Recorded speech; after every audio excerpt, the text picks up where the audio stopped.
body into Lexie. And honestly, I know Lexie was trying to get the charge calls all night.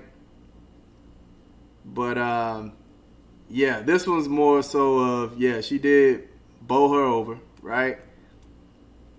There she goes, she throws it out. Now watch this.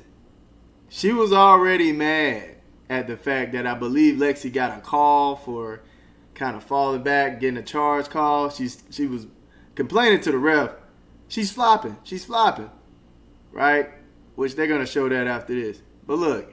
A controversial basketball sequence has generated significant discussion regarding officiating oversight and player conduct. The incident involves Kelsey Plum and Lexie Hull during a defensive trap situation that escalated beyond typical competitive play. The sequence begins with a defensive trap targeting Plum, who responded by lowering her shoulder and driving into Hull's body. Hull appeared to be seeking a charging foul throughout the contest, though this particular instance presented different circumstances. Plum's initial contact knocked Hull to the ground, creating the foundation for what followed. I'm going to talk more about this tomorrow on the channel, but guys, Kelsey Plum did speak to the media. This is what she had to say. Roll the footage. And Azure, we're coming to you live from the Watch Me Sports Bar here in Long Beach, California. A quick question for you, Coach. In those last minutes, we saw Mercedes Russell playing some defense. Can you talk about the strategy there? And then after you're done, we'll have one more question here. Yeah, I thought, down the stretch when they needed to score, Boston was being super aggressive and physical, just kind of lowering her shoulder. Following the initial collision, Plum's actions became increasingly questionable. After Hull fell, Plum appeared to deliberately step over and make additional contact with the downed player. Video evidence suggests intentional movement designed to further impair Hull's ability to recover and rejoin the play. Some observers claim Plum kicked Hull in the head during the sequence, though definitive visual confirmation remains unclear. However, the deliberate nature of running over the fallen player seems evident, representing behavior aimed at removing an opponent from active participation. They're going to show that after this. But look, she literally, intentionally runs over her, knee her a little bit, just so her body can fall back over, bro. Oh, my goodness. Oh, my goodness. Look at this, man. That's terrible. Now, I did see somebody say she kicked her in the head. I don't know if she kicked her. I can't necessarily see it right there, but this incident aligns with previous concerning behavior patterns from Plum. Earlier examples include her reaction to Natasha Howard, where she displayed unusual emotional responses, including smiling and laughing after successful plays against opponents. Her psychological approach to competition appears distinctive and potentially problematic. Additional examples of questionable conduct include performing push-ups after committing fouls against Kelsey Mitchell, suggesting a pattern of taunting behavior. These actions, combined with her verbal interactions with officials, create a concerning behavioral profile. Boston was being super aggressive and physical, just kind of lowering her shoulder, and Dearica also had 5 fouls. So we wanted to put, somebody bigger on AB, and I thought she did a tremendous job. Not that Dearica couldn't, but we couldn't risk Dee getting her 5th foul or 6th foul if it went to overtime or whatever. So it was a defense for offense, and I thought Sadie's did a tremendous job. Okay, this one is for you, Jackie with Jackie Ray TV. Coach has talked a lot about whether it's a bad play or a bad game, no matter what. During the Hull incident, Plum was heard making derogatory comments about flopping, using profanity while addressing officials. Her body language and verbal communication consistently challenge officiating decisions and opponent integrity. The missed call by referees represents a significant oversight in game management. Such blatant contact and unsportsmanlike conduct should have resulted in immediate technical fouls or ejection, yet officials failed to recognize or address the behavior. I can't necessarily see it right there, but she definitely ran into her on purpose so she could take her out of the play, man. Nasty work. Now, there's some menace to society stuff going on with Kelsey Plum, man. I mean, this is the same woman. I like to call her the Joker because she literally was smiling at Natasha Howard, laughing when she shot the 3 over her and made it.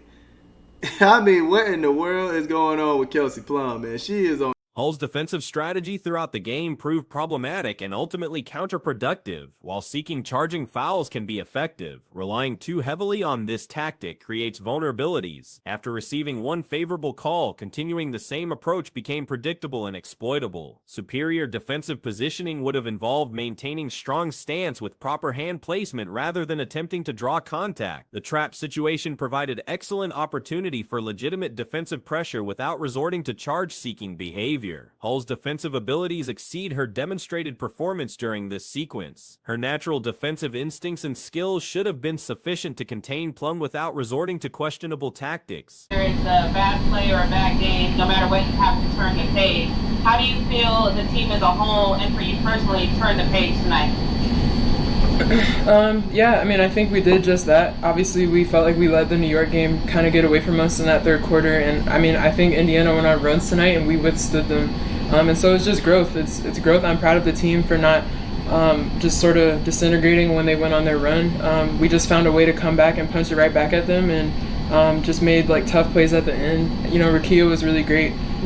The final play of the game highlighted similar issues. Hull's continued attempt to draw charging fouls in crucial moments left her team vulnerable to scoring opportunities. Her backward fall created an open shot for the opposing team, directly contributing to the game's outcome. Natasha Howard's positioning during the final sequence showed proper defensive fundamentals, maintaining balance and readiness rather than seeking contact. This contrast emphasized the problematic nature of Hull's approach. Kelsey Plum, man, she is on a different level, all right, when it comes to psychologically. I mean, I don't know what she's on, man. Yo, then she did these push-ups after getting a foul on Kelsey Mitchell. This woman here, man, Kelsey Plum, she could be one of the most entertaining players on the floor with all her antics and all her body language and how she cuts out refs. Look at her. She was saying she flopped. The game's conclusion demonstrated why reliable defensive fundamentals prove superior to charge-seeking tactics. In critical moments, teams need defenders who maintain position and contest shots rather than gambling on officiating decisions. Hull's defensive reputation and capabilities suggest she understands proper technique, but chose problematic approaches during this contest. Her size and athletic ability provide sufficient tools for effective defense without resorting to questionable methods. Great at the end, just coming through with that clutch and one play, and KP was steady all game, D was steady all game, Julie had some big plays. Everybody came in and played well, so I'm just proud of us for fighting back and bouncing back after the New York loss. Justin, you're up. This is for any of you three. 62 of your guys' 65 shots tonight were either in the paint or threes. It's been a theme all year. I believe 93% of your guys' shots are just in those two areas. Is this the way, like, tonight? The contrast between Hull's potential and her actual performance during this game highlights the importance of tactical discipline. Great defenders adjust their approach based on game situations rather than repeating ineffective strategies. Post-game analysis reveals the cumulative effect of these decisions. Hull's flopping attempts not only failed to generate favorable calls, but also compromised her team's defensive integrity during crucial possessions. The officiating crew's failure to address Plum's behavior represents broader issues with game management and player accountability. Such obvious unsportsmanlike conduct requires immediate response to maintain competitive integrity. Professional basketball demands higher standards of conduct and officiating oversight. Players who engage in deliberately harmful behavior toward opponents should face appropriate consequences regardless of game circumstances. And how she cuts out refs. Look at her. She was saying she flopped. She really flopped. I think she said she effing flopped. That's a effing flop. That's basically what she said right there. Kelsey Plum, man. Kelsey Plum. Yeah, she got away with murder on that one, man. She got away with murder on this one. I don't know how they didn't see this. And my thing with Lexie is there's a time and a place for everything, right? I feel like at some point she Hull's defensive struggles extended beyond the Plum incident, including poor positioning against other opponents that resulted in easy scoring opportunities. These lapses suggest broader tactical issues requiring attention. The contrast between effective defensive principles and the demonstrated flopping attempts illustrates why fundamental basketball skills prove more reliable than seeking favorable officiating decisions. Future games will test whether these players learn from this controversial sequence. Hull's defensive development depends on emphasizing her natural abilities rather than problematic tactical choices. Plum's behavior pattern suggests deeper issues requiring league attention. Players who consistently engage in unsportsmanlike conduct undermine competitive integrity and set poor examples for developing athletes. Are just in those two areas. Is this the way, like tonight, that you see that the offense can work when you guys are taking the high efficiency area shots that you're looking for? It's a softball for me. I'm not going to answer that. For sure. I mean, coach has emphasized it all year, just shot quality. And, I thought tonight we did a really good job moving the ball. It's super evenly distributed in field goals, which is what we want. We want everyone to be a threat. We want everyone to be firing on all cylinders. The incident serves as a case study in how individual tactical decisions can influence game outcomes. Hull's approach directly contributed to defensive breakdowns that affected her team's performance. Proper defensive coaching emphasizes maintaining position and contesting shots rather than seeking contact. This fundamental approach proves more effective than gambling on officiating decision. The sequence demonstrates how officials' failure to address inappropriate behavior can escalate situations beyond normal competitive boundaries. Proper game management requires recognizing and addressing such conduct immediately. Professional athletes bear responsibility for maintaining sportsmanlike conduct regardless of competitive pressure. Deliberately harmful actions toward opponents cross acceptable boundaries and require appropriate consequences. At some point she have to rely on her great defense. She just give up a whole lot of opportunity when she just flops. She got one call and I'm like, all right, cool. Don't continue to do it. They're not going to give it to you every time. I think if she would have stood strong and just, put the body on her and kept her hands in front of her, they would have got a steal. They would have got a turnover on this one. Instead, it led to a jump ball, which they still was trying to play good defense here. But I'm like, Lexie, you were too good. This controversial sequence highlights ongoing challenges in women's professional basketball regarding officiating consistency and player accountability. Addressing these issues requires league-wide commitment to improved standards and enforcement. Another collapse during the final period plagued the Indiana Fever basketball organization, establishing what appears to be developing into this season's recurring narrative. Yet another contest slipped away. A matchup they possessed the capability to secure should have secured, but ultimately failed to secure. Regardless of circumstances, this franchise must successfully conclude these contests, particularly the competitive ones, and accomplish their objectives. While acknowledging Caitlin Clark's presence on the roster, this cannot serve as justification for failing to finish games properly. Additional discussion regarding this topic will follow in subsequent coverage, though Kelsey Plum's media statements deserve immediate attention. To be firing on all cylinders, and like Z said, it was cool tonight. Everyone kind of took turns in picking their spots, and Z hit some big shots, Rakia hit some big shots, and it was a great team win. Thank you. Ray? Hey, Coach, it's Ray Wright from the Spring Tribune.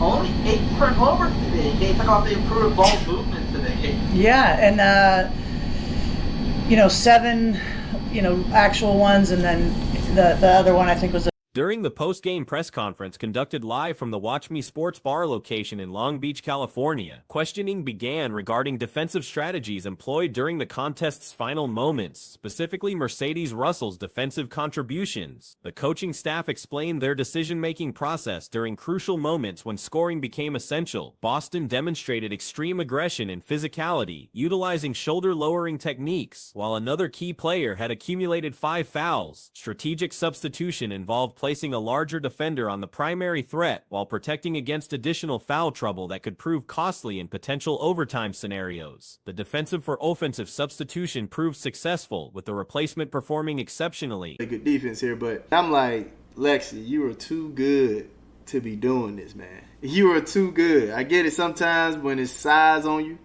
right? When you have the size advantage or disadvantage, if you will, you'll do something like that. But with Kelsey Plum and y'all trapped her, you had a perfect trap.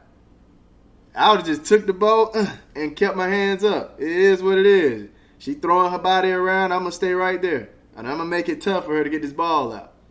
And I think Lexie is good enough to do that. Regarding mental resilience and page-turning abilities following disappointing performances, team representatives acknowledged learning from previous setbacks. The New York contest had escaped their control during the third quarter, but Indiana's scoring runs during this game were successfully weathered. This demonstrated organizational growth, with players avoiding complete breakdown during opponent momentum shifts. The team discovered methods to respond immediately with counterattacks, executing difficult plays during critical moments. 7, actual ones, and then the other one I think was a 30-second or something. I don't know.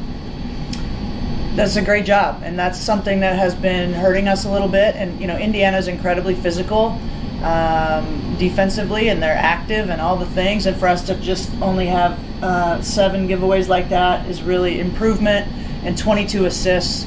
I'm proud of our team for that. And just like we were down 8 in the fourth quarter, and our players didn't flinch, and that's the sign of. Key players delivered crucial performances throughout the contest. One player contributed a significant and 1 conversion, while others maintained consistent production. Multiple contributors made impactful plays, with everyone entering the game performing effectively. The collective effort represented successful recovery following the New York defeat. Statistical analysis revealed that 62 of 65 field goal attempts occurred either in the paint or from three-point range, continuing a season-long pattern where 93% of shots originated from these high-efficiency areas. This approach represents the coaching staff's emphasis on shot quality throughout the campaign. To do that, man. So that was one thing I was seeing throughout the game. I was just like, Lexie, come on, man. You have to play better defense than that, especially at the end with Rakia Jackson. She just gave up a wide-open bucket, man. So, yeah, but all in all, this here, man, that was diabolical, fam. That was diabolical. I mean, literally just knocked her over, and then turned around and walked over to knock her over again.